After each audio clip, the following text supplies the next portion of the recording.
Hey guys, welcome back to the channel. This is Gab from Tech Tips for Business. For today's video, we are going to talk about how to calculate the median in Microsoft Excel. Let's get started. Basically, a median is a value that represents the middle of a list. Let's say we have 3 values.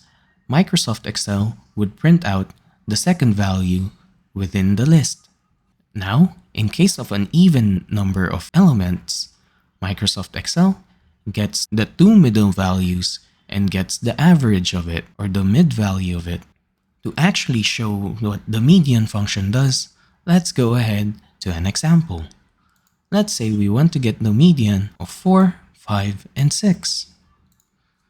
To do so, all we have to do is press on the equal sign on the bottom of the list and type median. Microsoft Excel offers functions for statistics such as this one. Now, once we do so, let's just go ahead and select the whole column right here and close parentheses and press enter. Now, we got a value of 5. For the next example, let's do the same. But take note that we have a 0 in here.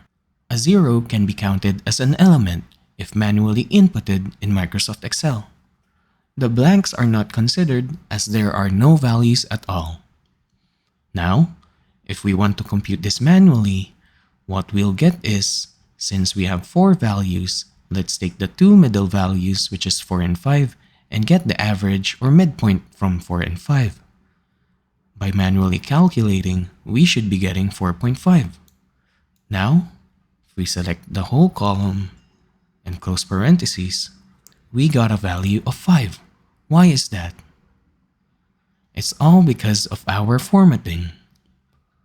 We can let Excel round it up, but if ever we want to get the more exact value, let's show more decimal places. By clicking on this icon right here, the increased decimal icon, we manage to show the decimal within our median. And there we go. This is how we use the median function in Microsoft Excel.